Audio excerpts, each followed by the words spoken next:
Welcome, gentle listener, to Sleepy Facts. Set your shoulders down and let the breath arrive on its own. Out beyond the noise of the day, we keep a small lantern burning, not bright enough to wake you, only enough to guide you softly toward rest. Tonight, we enter a quiet country whose roads are made of memory and mist. If you are lying in the dark or tucked into a traveling seat, or simply pausing in the hush between tasks, you're already close. This is the threshold. This is where the mind loosens its tie and unbuttons the day. Listen with your whole body for a moment. The room knows you are here. The pillow learns the shape of your head. There is the small, faithful sound of breathing, yours like a tide returning to shore. Imagine a window with the curtain barely lifted. Beyond it, a meadow of night-blooming flowers opens slowly, petal by patient petal. Somewhere in that meadow, a path begins.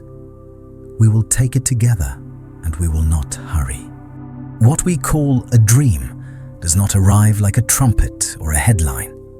It gathers the way fog gathers, shy at first, then everywhere at once. Thought loosens, images drift closer.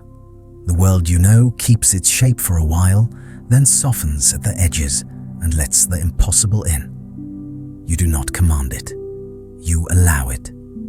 The mind, relieved of its daylight duties, begins its other work, to stitch, to sort, to sing. Before science had words for these evenings inside the skull, people listened to their own strangeness and called it a message.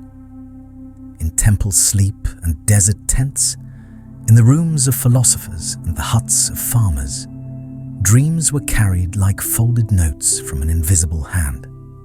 Some said the gods were speaking. Some said the soul was walking. Centuries later, doctors of the mind learned new alphabets for this old language, and the theologian's incense gave way to the quiet lamp of the lab. Still across all the eras, one feeling remains: the sense that a dream is familiar and impossible at once, as if the sea had stepped inside the house and was very polite about it. If you stand very gently at the doorway of sleep, you can feel the floorboards change. Waking thought is a bright square room. Sleep is a corridor with many doors, and you move through it in rounds the way a planet circles its star. First you drift, then you sink, then you rise, then you travel a theatre where the eyes beneath your eyelids dart like fish in clear water. Nothing here is random, though it may seem so. The body cools a degree. The heart chooses a hum that suits repair. The skeleton says, "I will rebuild what the day has taken." And in the brain, a parliament of regions gathers behind closed lids, passing motions you will never read, and yet you'll feel the kindness of their decisions in the morning. In that parliament, a few voices are loud, and a few step back to let the music pass. The part of you that insists on logic, that writes schedules and edits sentences, loosens its careful fingers and rests them in its lap. With the editor asleep, the stagehands move freely. They carry painted moons and paper oceans. They bring back a teacher from long ago, a street you walked once, and forgot the scent of rain on hot stone from a summer that has no number. Elsewhere, a small almond-shaped sentinel keeps the color in every scene. Fear when fear is needed. Warmth when something dear appears. Joy like a sparkler in a child's hand, fading and brightening, fading and brightening. Memory's librarian opens a drawer, not all the way, just enough, and pulls the day's pages loose from their clips. This is the archive work. Tender, quiet, unboastful. Sometimes the first dreams are hardly dreams at all. They are light, grainy vignettes, like a radio catching stations from far away. You feel the body jerk as if a stair were missing. Then you are safely on the next landing.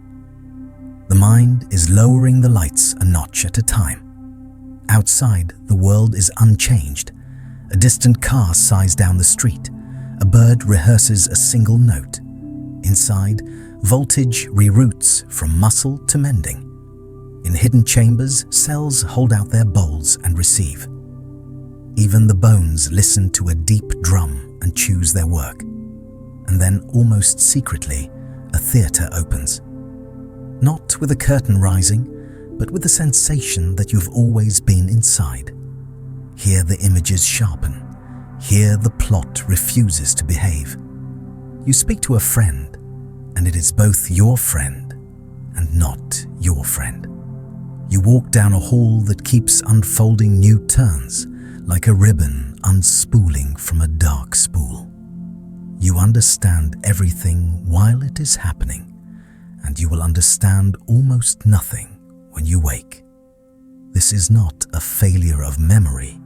It is the nature of this country. Its passports expire at dawn. Its maps are written on water.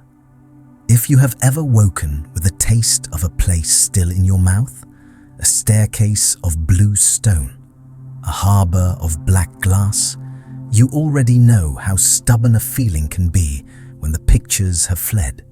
Science leans over the sleeping head with instruments tracing the rise and fall of waves we cannot see.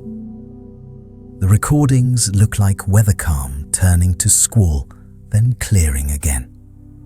Between the storm bands, your eyes flicker under their soft covers, as if watching a match nobody else can see. The rest of you is still safely moored. The body has thrown its anchor so the mind can sail. No one answer has ever been enough for the question why. Why does a brain assemble such impossible theatres each night at considerable effort, only to let the scenery burn to ash at dawn? One answer is housekeeping the desk emptied, the papers sorted the window, reopened to let the stale air out. Another is rehearsal, the mind trying on futures in a room without consequences. Another still is healing a low, steady wind, passing over hot coals, cooling them to a safer glow. Perhaps all of these are true, and perhaps truth in night matters less than usefulness. Whatever dreams are they belong to repair not only of the cells, but of meaning. They unknot the thread no fingers can loosen by day. You may remember the old stories that gave dreams the weight of omens. There is tenderness in that, even if we no longer keep a priest of symbols by the bed. We still speak in that tongue, sometimes saying a dream means a thing. But maybe the meaning is simpler and kinder. The brain cannot help but make worlds. It is a world-making animal, and when you sleep, it continues to care for you in your absence. It sweeps the stage. It mends the costumes. It lets the chorus practice without the critic in the front row. Some nights, clouds roll in. The story grows loud, sharp, too bright. You wake with your heart drumming in your throat, the room unfamiliar for a breath or two. Even this has its place. Storms come to clean the air. The mind brings its heaviest weather when pressure needs breaking. If you meet such a night, meet it the way you would meet weather, with patience, with a blanket, with the knowledge that it passes. On the gentler nights, the air is sweet with small scenes. A street market that never existed. A train that hums through a city you almost remember. A conversation so honest, you carry its warmth like a pocket stone all the next day. Across the roofs and fields, other sleepers are voyaging too. A dog paddles in place, chasing something only it can see. A small bird rehearses a song in silence, feathers barely trembling. Somewhere, a child smiles, then sighs, then turns onto a cooler patch of pillow. It is an old thought, nearly a prayer that we are not alone in this. The dreaming animal is not a human invention. It is a signature of life that rests the rehearsal of flight without leaving the branch the memory of rivers in a desert of fur. To know this is to feel a larger company moving through the dark with you, quiet, intent, harmless as rain. For now, let the story slow. Let the day withdraw like a tide that knows its work is done. If a thought knocks on the door, let it stand on the step and then wander away. The breath has its own small lantern and needs no guidance. You are entering the portion of night where seconds unhook from their numbers and float. We will follow you there, speaking less and less until the words thin out and become only a rhythm your body can borrow for sleeping. And if you wake later and wonder where you have been, perhaps you will remember not facts, but texture's velvet water, the weight of a key that opened nothing, a field of moths turning together like fallen stars. Perhaps you will remember a face you have not seen in years, softened by a light that does not exist. Or nothing at all, only the proof of rest, a warmer morning, a looser jaw, a kindness you did not have to work at. That is the gift this country gives to travelers who do not demand its map. We will go deeper soon into the way the brain lights its inner theatre, into the cycles that cradle the night, into storms and clearings, and the rare moment when the dreamer realizes the dream, but not yet. For this first passage, let the path be simple. Grass underfoot, a low horizon, stars that neither hurry nor explain. When you are ready, we will open the next door together, a little farther from the shore, where the colors grow bolder and the story begins to know your name. Imagine the night as a quiet house. Each room glows with a different hue of rest. You walk from one to the next without waking, and in each, something within you is mended. This is what scientists call the architecture of sleep, but here in the dim corridors of the dreaming mind, it feels more like a cathedral built out of breath. At the entrance, the doors are half open. This is the lightest place, a soft descent from waking thought into something looser. Stage N1, they name it, but names mean little in the dark. Here the world and the dream overlap. You still hear the hum of the refrigerator, the whisper of air against the curtain, but already the ground beneath thought begins to tilt.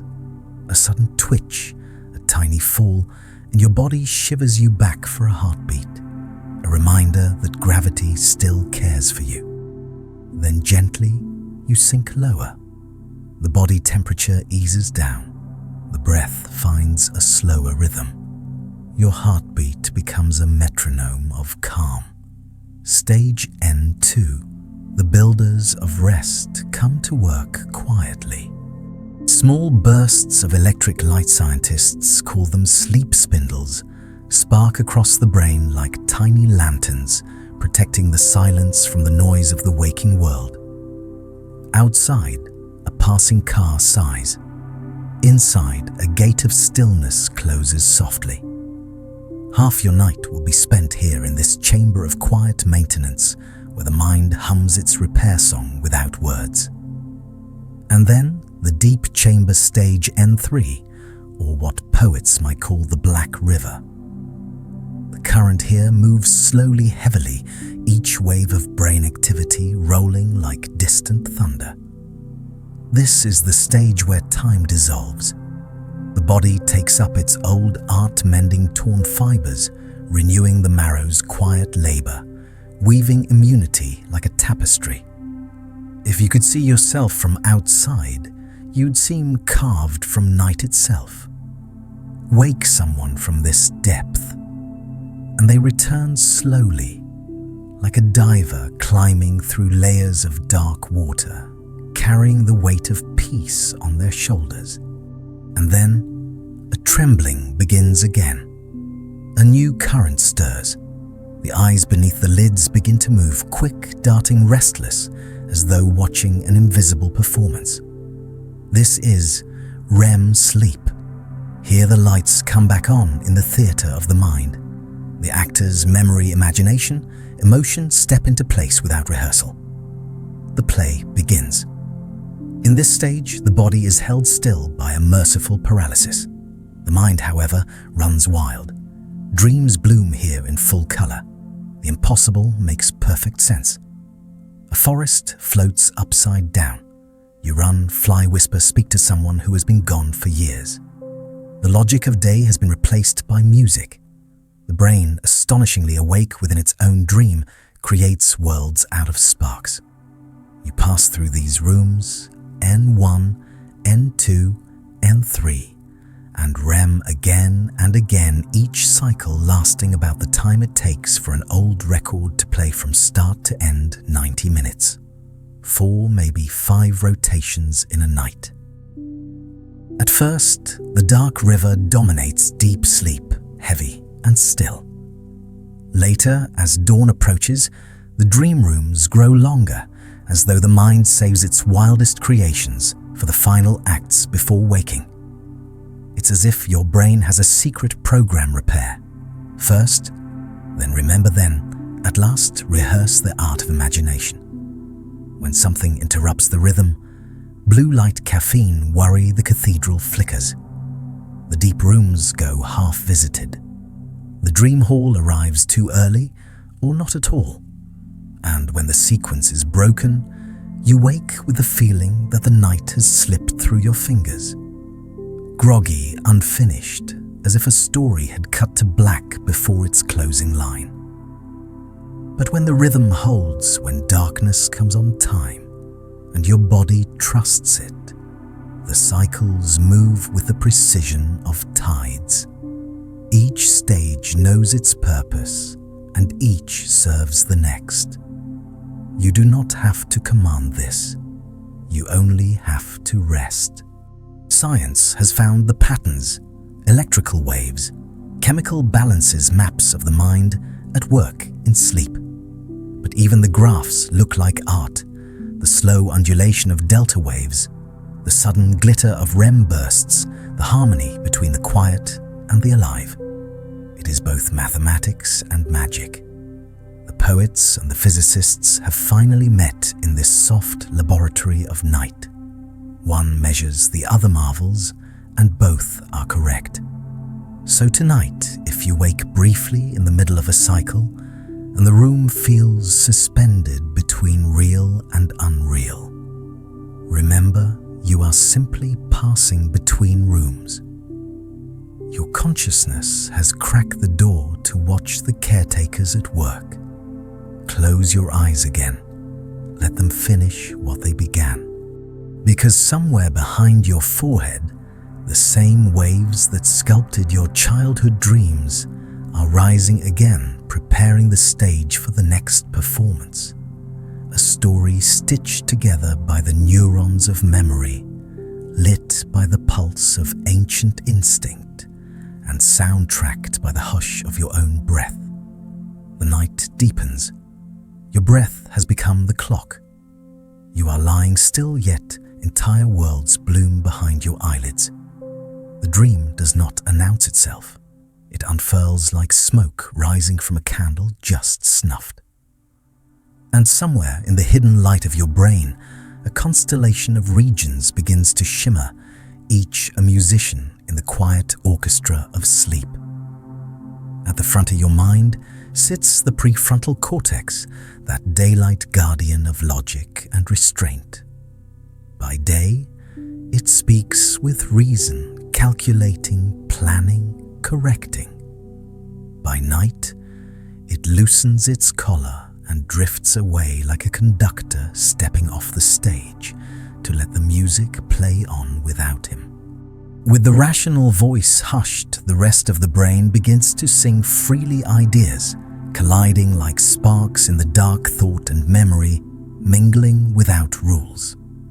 The dream begins here, where control gives way to creation.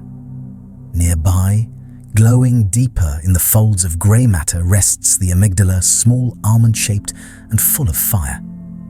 It is the keeper of emotion, and at night it wakes more vividly than ever.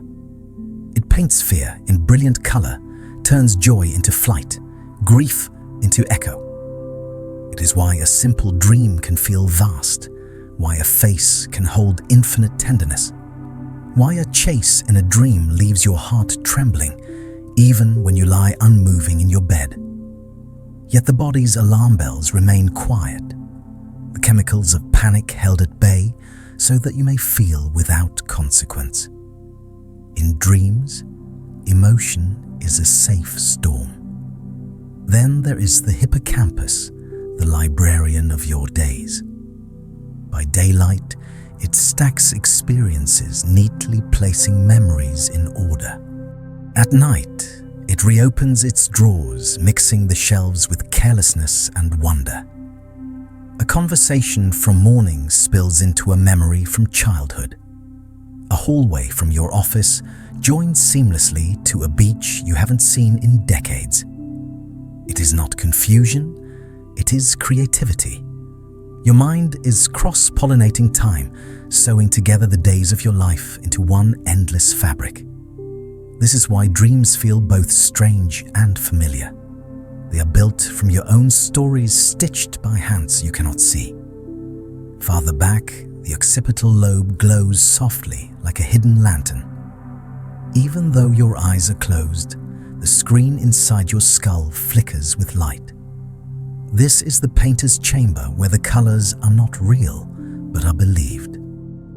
A sky can be violet, a city made of glass. A face can change mid-sentence and still make sense. Your brain is showing you a film directed by instinct and edited by emotion.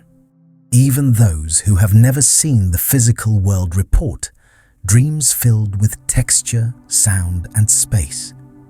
The theatre does not need sight-only imagination.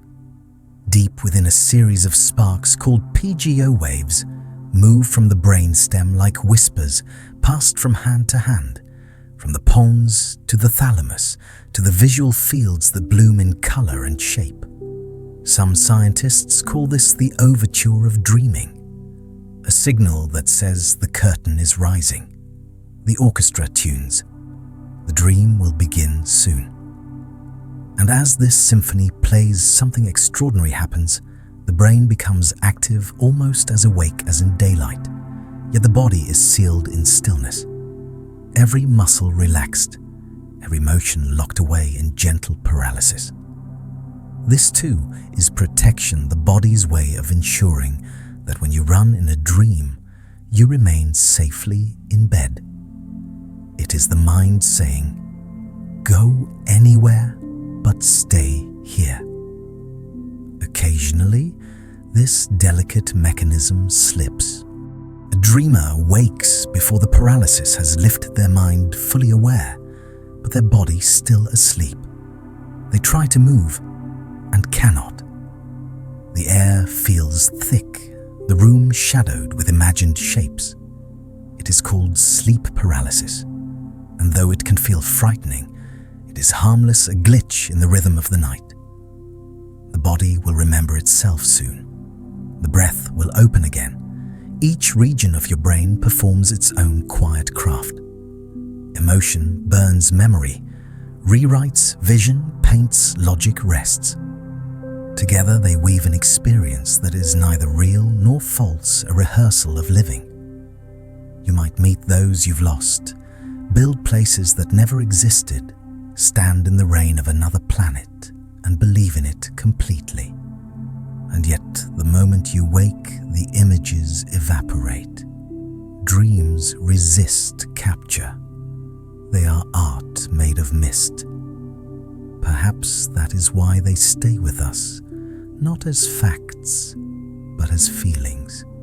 You do not remember the lines of dialogue, only the color of the light, the pulse of emotion. You carry that resonance like a faint melody that hums beneath the day. The scientist can map the waves and name the regions, but cannot measure that tenderness, the human ache of a dream half remembered. So the next time you wake from one of these silent stories, pause before returning to the world. Keep your eyes closed a little longer. The curtain has only just fallen. You are still in the theater, still part of the music. Let it fade slowly like a tide withdrawing from the sand, leaving small shells of memory in its wake.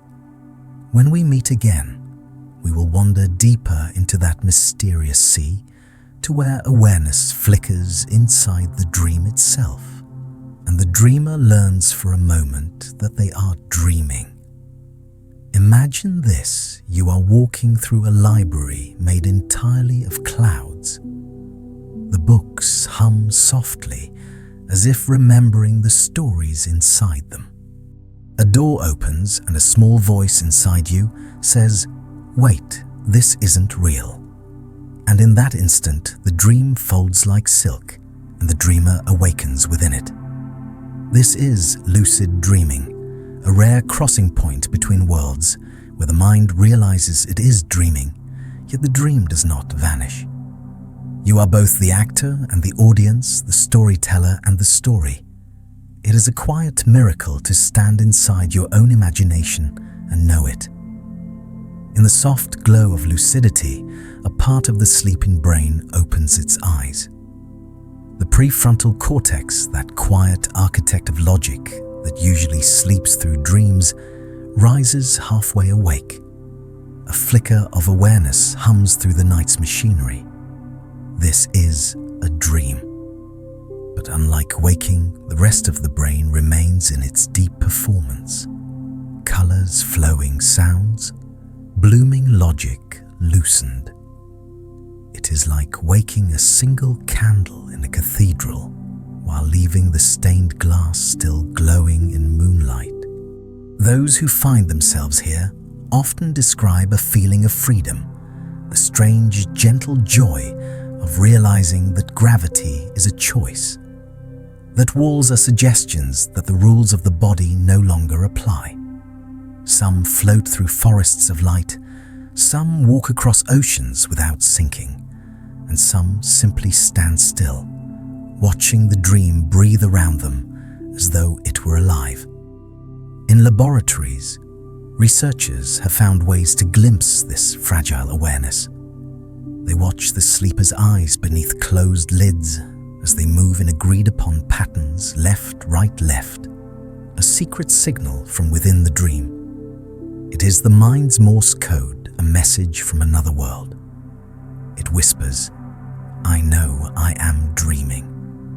To reach this place, some train themselves with intention. Before sleep, they plant a quiet seed. Next time I dream, I will remember. It is called mnemonic induction, a promise whispered into the dark.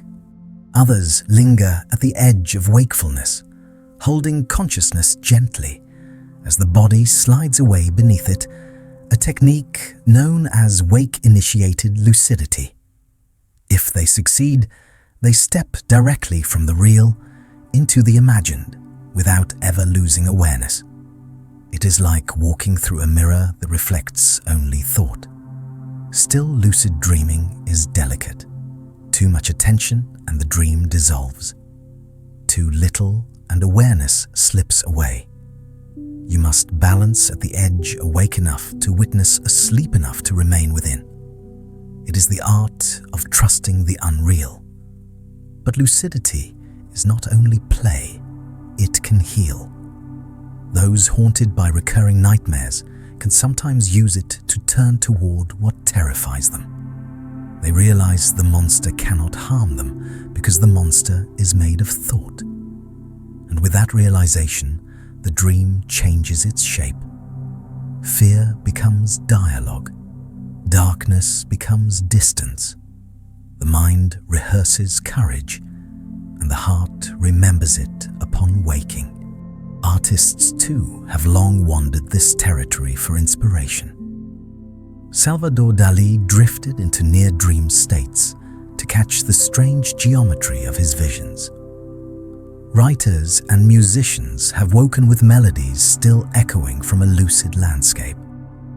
In the dream, the imagination runs unguarded, painting freely in the air, borrowing its colors from emotion instead of reason. And yet, even here, the dream reminds us of balance.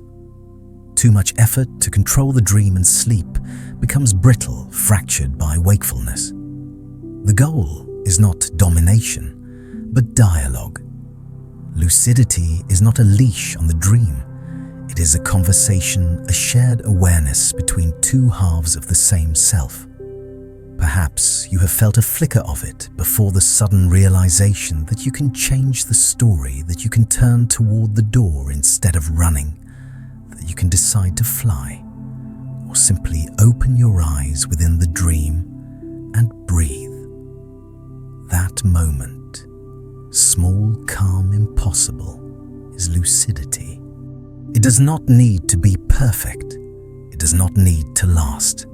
It only needs to remind you that awareness itself is a kind of freedom. Some say lucid dreaming is a glimpse of consciousness studying its own reflection.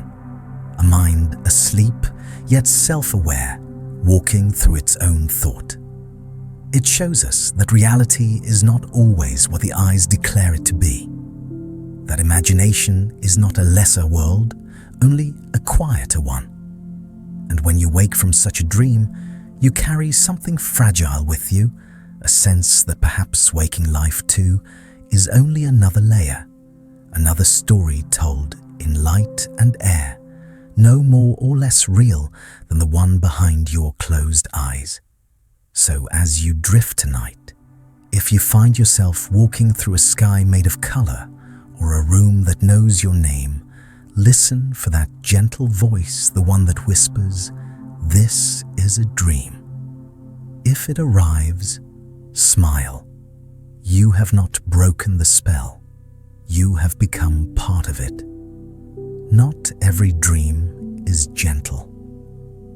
Sometimes the night gathers its strength and the story turns dark. You wake with your pulse hammering the echo of a fall, the trace of a face you couldn't save. The room is the same, but your breath is heavy with a fear that came from nowhere. This too is part of the language of sleep. Even the calmest sea must rise into storm. A nightmare is simply a dream where emotion forgets to whisper. It arrives during REM, where the mind is brightest, but something in the script changes the warmth replaced by voltage. Your amygdala, that small ember of feeling, burns hotter than usual. It writes in thunder, not lullaby. You may find yourself falling endlessly, or running through rooms that won't end, or watching helplessly as time slips away. Yet even in these moments of terror, the brain is doing its quiet work. It is testing the locks. It is strengthening the walls. It is rehearsing how to survive fear. Evolution, ever patient, found use even for our nightmares. They are practice runs for danger, emotional drills in a theater without consequence. But sometimes the drills repeat. The same image, the same chase, the same loss. When fear becomes ritual, it can exhaust rather than teach. Those caught in this loop know the ache of nightmare disorder, a night haunted by reruns the body didn't ask for. Science has found ways to soothe these restless storms. One of them is imagery rehearsal therapy, a simple, tender act of rewriting. While awake, you picture the nightmare change its ending and whisper the new version again and again until the mind begins to believe it. Then, one night, the story obeys. The dream softens. The fear fades like ink in the rain. Your mind learns peace as surely as it learned panic. Yet not all shadows are nightmares. Some belong to Stranger Spaces episodes called night terrors, where the body leaps while the dreamer stays trapped inside. Eyes open, breath wild, yet the soul still submerged. These occur not in REM, but in the deep, dark delta of sleep where consciousness should be silent. They are the cries of a system misfiring a door opening before the hinges are ready. Children know them more than adults, and most outgrow them, as if the night itself learns gentleness with age. There is another visitor too, one both ancient and misunderstood. Sleep paralysis, the twilight where the body still dreams while the mind wakes. You lie awake but cannot move. The room feels dense, shadows seem alive, a presence presses upon your chest. In old folklore, these moments birthed demons, witches, or spirits that sat upon the sleeper. But science has found the truth to be simpler. The brain, still cloaked in REM paralysis, awakens a heartbeat too soon. The nightmare spills outward for a breath or two, then fades. No curse, only chemistry. No demon, only timing. And yet, if you felt it, you know how real it seems. The mind's theatre has no curtain. The stage lights spill everywhere. When fear enters, it becomes total. But remember this, the same system that frightened you also protects you. The paralysis that felt like a cage is the very mechanism that keeps you from acting out your dreams. The body is not betraying you. It is keeping you safe, even as your mind momentarily mistakes safety for terror. When daylight returns, nightmares fade faster than we wish. But some leave an aftertaste, a texture in the air. They remind us how vividly the brain can create without eyes, without sound, only emotion. And sometimes they offer a strange mercy. After fear has burned itself away, the morning feels cleaner. The heart, rinsed by adrenaline, beats with new steadiness. The light feels sharper. You know instinctively that you have passed through something, even if it was only made of thought. Why does the mind choose such intensity when all it wants is rest? Perhaps because peace without contrast is invisible. Perhaps the storm exists so that the calm afterward can be felt again. Dreams, even the dark ones, are mirrors held by the unconscious. They show us what lingers, unspoken grief, not yet met fear, half-digested a memory knocking at the door. And though they frighten, they are also invitations to face, to listen, to release. If a nightmare finds you tonight, do not fight it. Step back within it as if you were standing in the rain under an umbrella. You may not be able to change the weather, but you can remember it's only water. Breathe slowly, even in the dream. The moment you remember that you are safe, the storm begins to fade. And when you wake, if the heart still races, if the fear still hums, faintly, open your eyes to something ordinary, a ceiling, a lamp, a small proof of reality. Then close them again and thank the night for doing its work.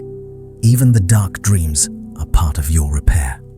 Next, we will drift into gentler waters, the place where dreams and emotions meet like dancers, each guiding the other, each shaping what the other becomes. By now, you've felt the weight and wonder of the dream world, the luminous stories, the shadows that sometimes visit. But underneath them all flows a quieter truth. Dreams are not separate from emotion. They are emotion given shape and vivid color and sound. Every sigh, every tear, every small joy becomes a landscape behind your closed eyes. Dreams are how your feelings breathe when words are sleeping. The mind does not stop caring when you rest. It continues its work, not the work of solving, but of feeling. When you are overwhelmed by the noise of living, when grief stands unspoken in your chest, the dreaming brain becomes your silent healer. It paints what you cannot say, then erases it gently before dawn. You wake lighter, though you cannot explain why. Researchers have traced this tenderness to a dance of chemicals. During REM sleep, the brain's emotional center, the amygdala, glows bright like an ember, while stress hormones like noradrenaline fade to quiet. It is as though the brain replays difficult memories but lowers the volume of pain. In that soft rehearsal, your mind learns to hold the same story without the same sorrow. You are practicing forgiveness in your sleep. When people carry heavy grief or trauma, this balance falters.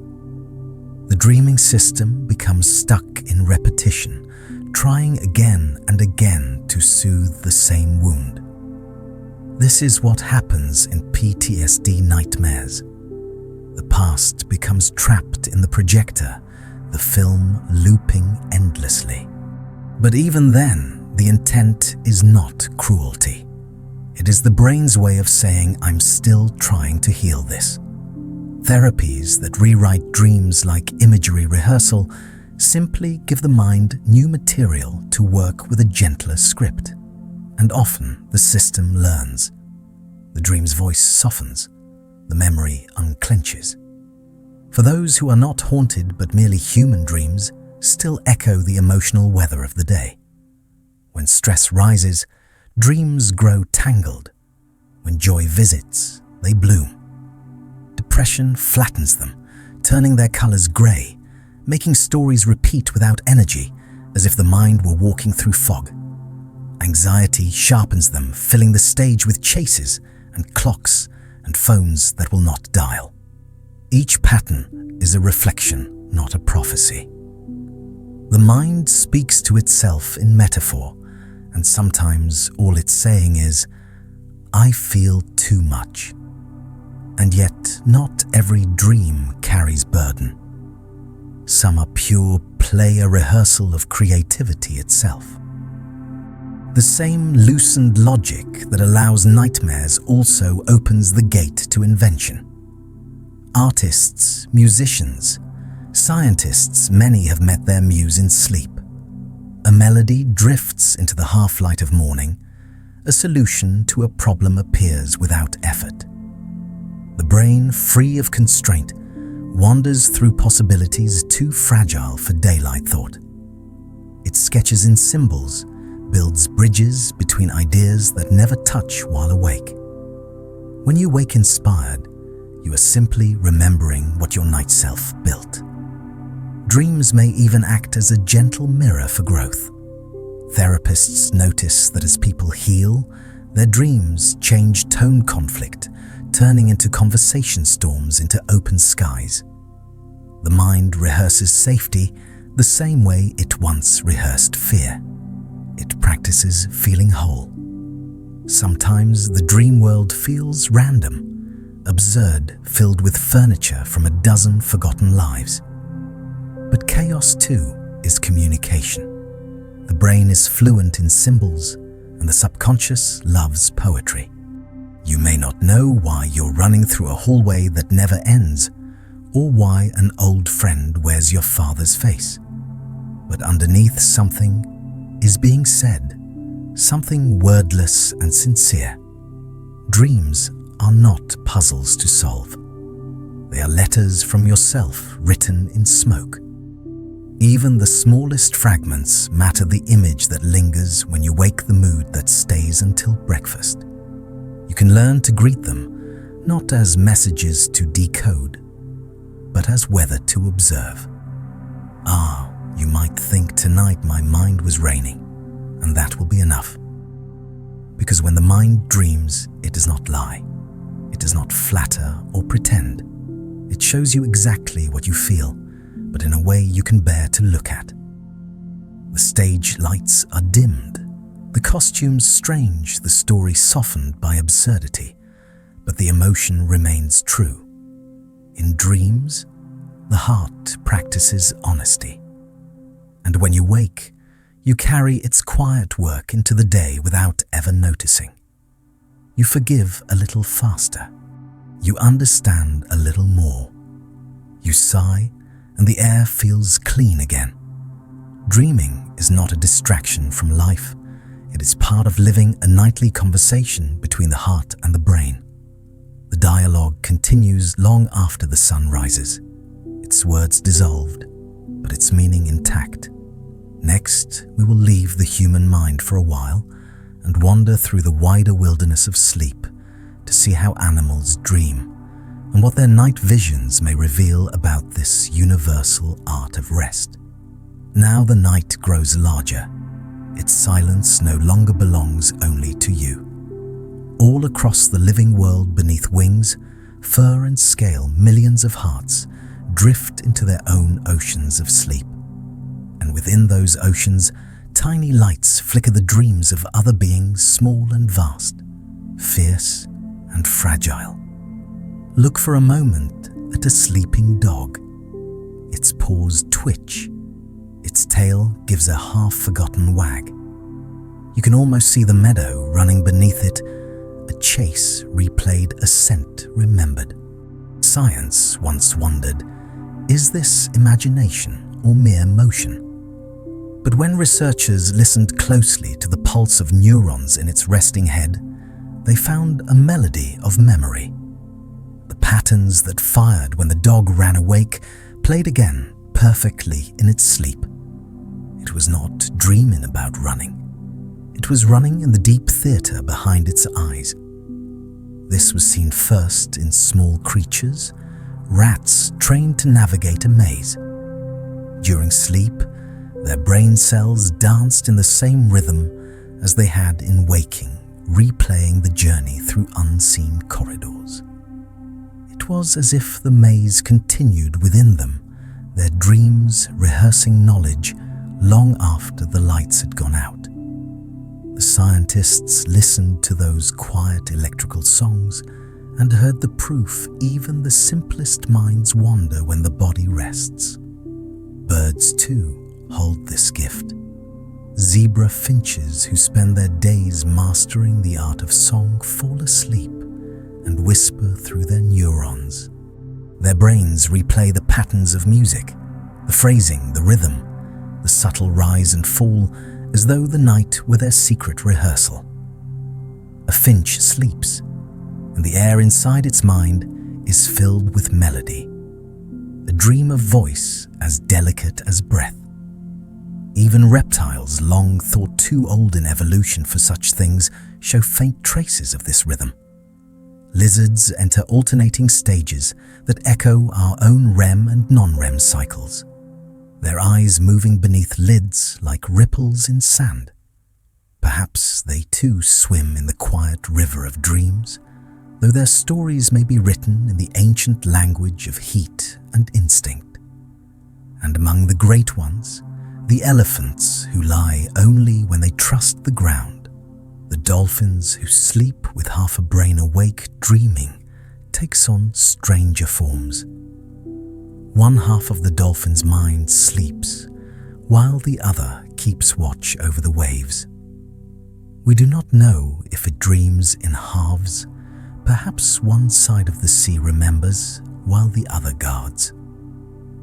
And when it finally surrenders, both, perhaps the ocean itself, becomes its vision. Dreaming, it seems, is not a human invention.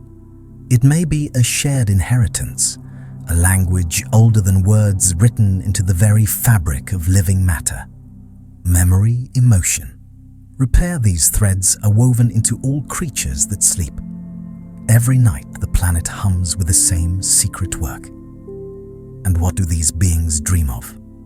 Not metaphors or philosophies, but sensations, places, small joys.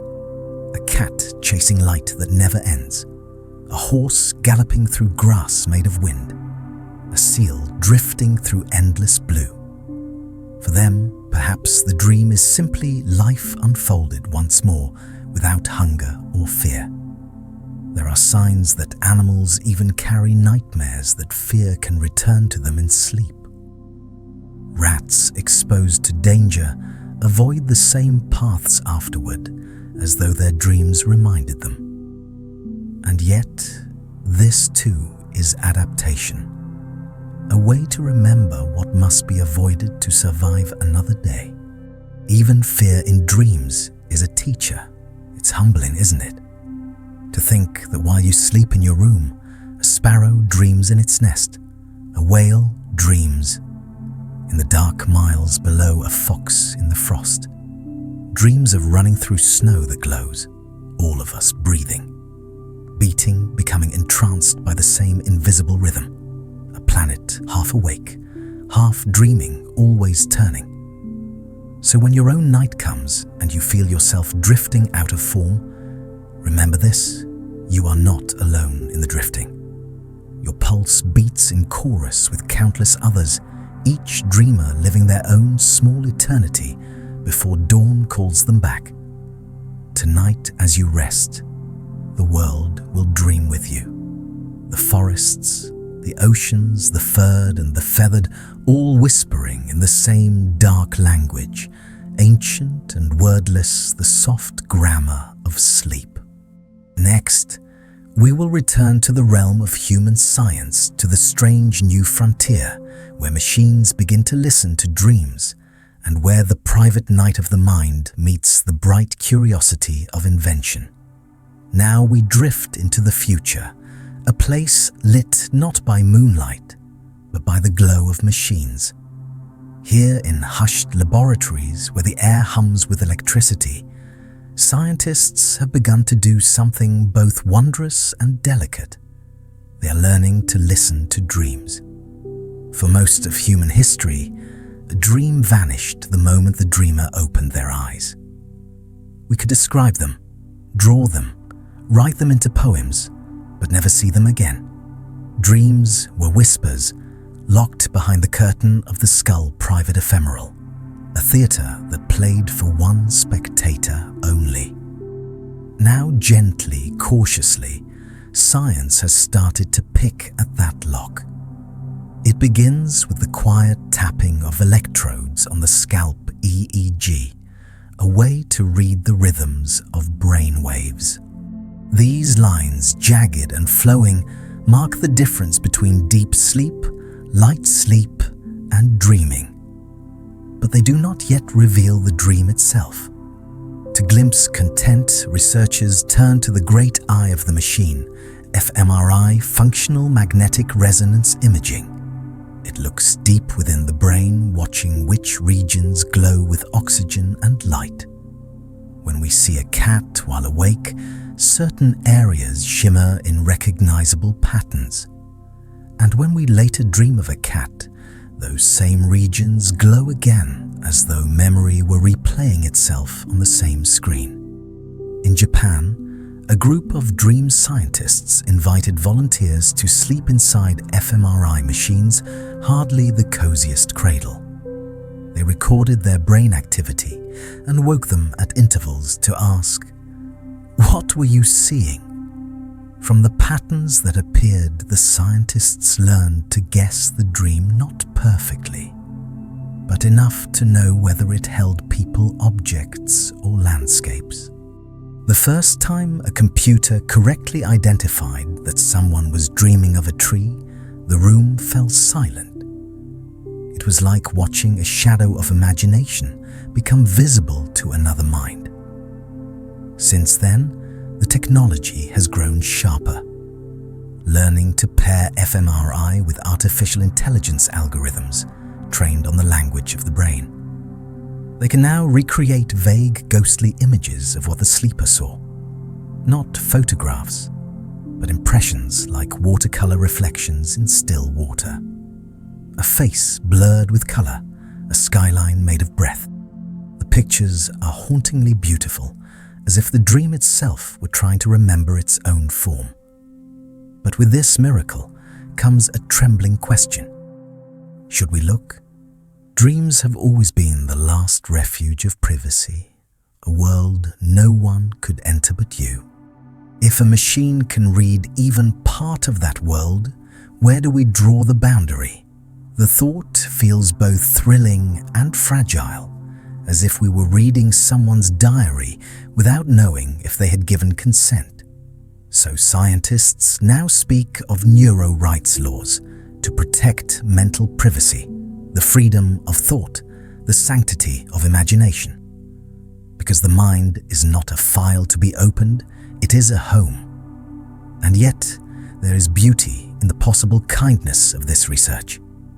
For those who cannot speak, patients locked within their bodies, this technology may become a bridge.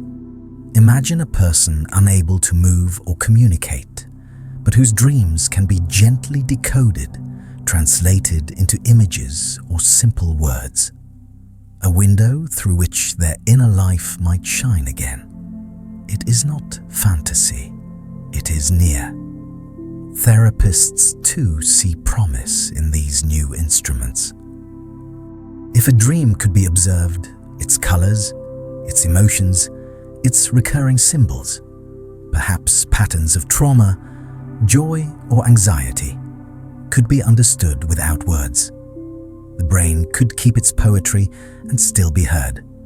Dream reading might one day become a quiet collaboration between art and medicine, where healing begins not in conversation, but in listening to the pictures the night paints for us.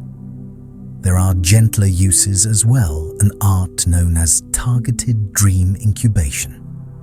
Scientists have learned that small cues scent a sound. A single whispered word can nudge the dream's direction. A waft of roses might invite sweetness. A voice saying forest might summon trees. The sleeper, unknowing, follows the path suggested. It's not control, it's guidance. Like planting a seed in soft soil, hoping it will bloom before morning. Perhaps one day, our dreams will be not just recorded, but shared. Not with perfect clarity, but as shapes and hues, a language of emotion exchanged like art. A lover showing another what their night felt like. A child explaining their fears, not with words, but with dreamlight projected on a wall. A world where empathy grows from seeing not what others say, but what they see inside. Still, there is something precious about mystery. If we one day film every dream, will we lose the gentle magic of forgetting? Will the secret garden of the self become a museum lit too brightly to bloom? Even the dream scientists confess this for all they've seen. The greatest wonder is that so much remains unseen. So let the future come softly. Let science listen, but let some doors stay closed. Because the dream world is not only data, it is the last uncharted continent of feeling, where imagination still runs barefoot, untouched by analysis. And as you drift, tonight know this: the machines may one day read your patterns, but they will never hear your soul. That language belongs to the dark, to the breath, to the self that only speaks when you are silent. Next, we will travel one final path toward the horizon of what dream science may yet become. A future where technology, therapy, and imagination join hands to explore the deepest edges of sleep itself. The horizon of sleep is widening. Each night that passes, each whisper of current through a silver wire carries us closer to understanding what our ancestors could only imagine. Science, technology, and Wonder 3 quiet travelers now walk side by side into the dusk. Dreams have always belonged to poets and mystics, but the future belongs to dreamers of another kind, neuroscientists, engineers, designers of consciousness. They are building bridges between matter and meaning, between the electric and the emotional. And their work begins not with conquest, but with care. One of their most delicate tools is something called targeted dream incubation, a way to whisper to the sleeping brain without waking it. By playing faint sounds, scents, or words at precise moments in the sleep cycle, they can gently shape the drift of the dream. Say the word forest, and the sleeper may wander under trees. Play the murmur of waves, and a shoreline might appear. It is not control, it is suggestion, like placing a feather on a current and watching where it goes. The goal is not entertainment, but healing. Researchers imagine using this to ease nightmares, to reinforce learning, or to cultivate peace for anxious minds. If you could plant calmness in the soil of a dream, perhaps it would bloom again in daylight. A therapy not of words, but of symbols and sound. The same science may help people remember better practice skills or face old memories without pain. Lucid dreamers, those rare travelers who can wake inside their own dreams, may one day work alongside scientists in two worlds at once, wired to machines, but exploring landscapes built of thought. In their hands, the boundary between sleeping and waking becomes a door, not a wall. There are already small devices, earbuds and headbands that hum softly while you rest, reading your brain's rhythm and responding with the gentlest cues. They promise to guide your dreams though. For now, their reach is modest, a hint of calm, a suggestion of color. Still, they point toward a time when technology might cradle the sleeper as gently as the body cradles the breath. And then, beyond therapy, lies imagination's own frontier. Artists dream of sharing their dreams, not as perfect replicas, but as moving impressions like galleries of subconscious light. You might download your night and walk through it once more as a lucid spectator of your own mind. It sounds like science fiction, but the seeds have already been planted. A few images, a few signals, a few seconds of recorded reverie. Yet every new horizon brings new shadows. If dreams can be read, they can be misread. If they can be guided, they can be misused. And so ethicists now speak of neurorights, the moral protection of our inner worlds, the right to privacy of thought, the right to imagination without surveillance, the right to keep one's dreams one's own. Because what is more intimate than the world that exists only behind your eyelids? Still, if guided wisely, these discoveries could bring gentler wonders. Imagine people who suffer from grief meeting the image of their loved one in a dream designed to soothe, not haunt. Imagine a child who fears the dark learning through dreams that the dark can sing.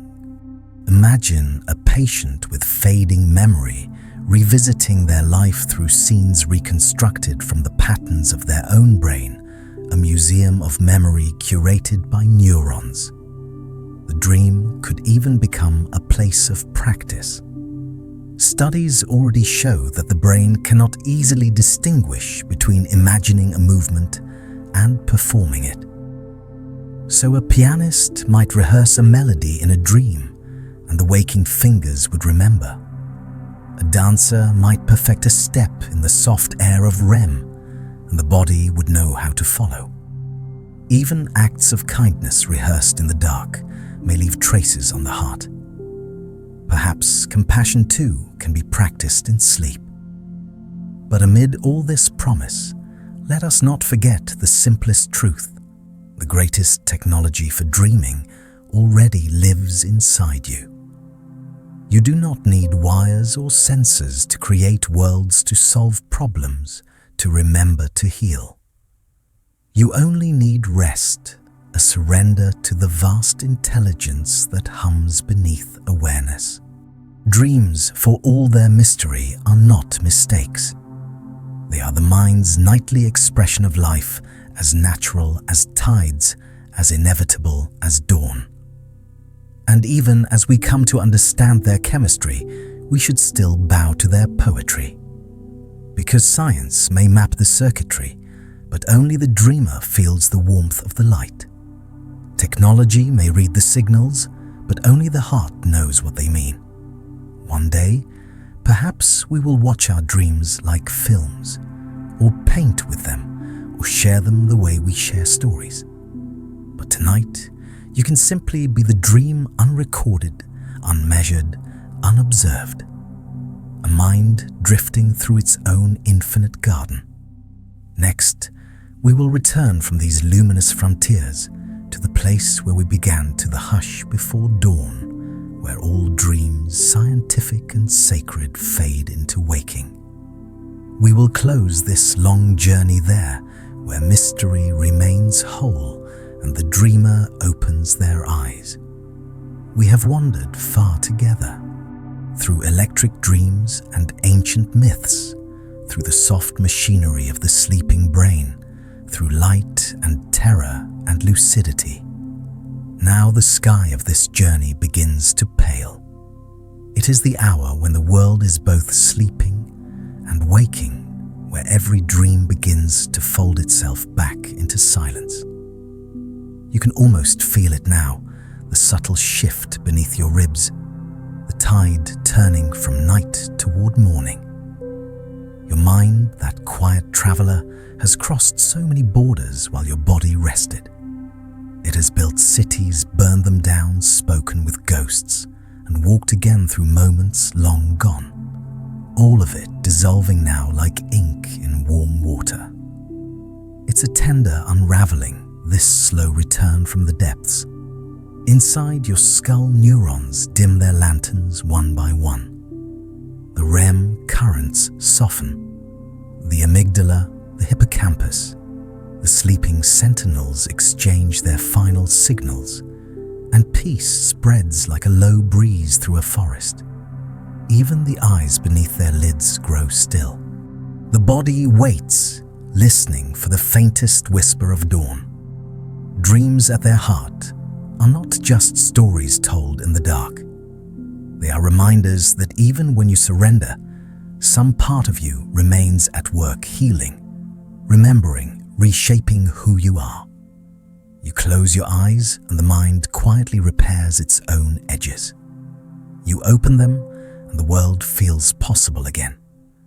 Think of it, the same chemistry that builds stars in nebulae is at work inside your head each time you dream. Atoms arranging into thoughts. Electricity becoming emotion matter, remembering itself. The universe has grown itself into you so it could look inward and wonder.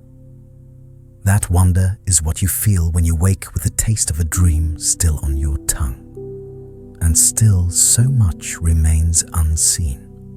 Science, for all its instruments, has touched only the shore. The deeper ocean of dreaming, its meaning, its mystery, its strange mercy, is still beyond the reach of measurement. Perhaps that's as it should be. Mystery is not an error. It is a kind of holiness, a space left open for awe. Every night you step into that holiness. You die a little and are born again. You forget yourself and then remember.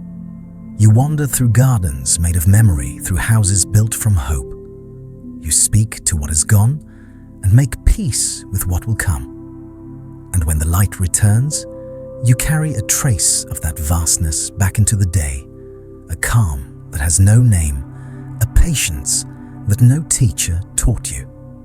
Even now, if you listen, you can feel the faint echo of those inner landscapes, a tone that hums behind waking thought. That is the sound of your dreaming self, the part of you that never stops creating, even when you're too tired to try. So when the next night comes, and you lie again beneath the slow breathing of darkness. Remember, you are not simply falling asleep. You are entering a conversation as old as life itself, the dialogue between matter and memory, between heart and brain, between the known and the impossible. Let yourself trust it. The mind knows the way. It has always known. Close your eyes and let the gates swing open again. Let the lights of the waking world fade until they become stars. Let yourself drift through the gentle pulse of the cycles, through the soft machinery of meaning, through every dream waiting to be born. Because when you dream, you are not escaping the world. You are remembering it differently. You are making it kinder. You are making it yours. So rest now as the first light climbs softly over the edge of the earth. Somewhere in that light, a new thought is stirring, perhaps born from what you saw tonight, perhaps just beginning to form. It will wait for you to wake. And when you do, you may not recall a single image, but you will carry its calm. You will move through the day a little slower, a little clearer, as though the dream was still breathing quietly behind you. The night has finished its sentence. The story is complete, and yet it continues in every heartbeat, every breath, every soft thought you will have today. Sleep deeply again when it calls. Dream freely. And remember, when morning comes, your mind is still writing stories even in the light. Good night. Good morning. Both are true.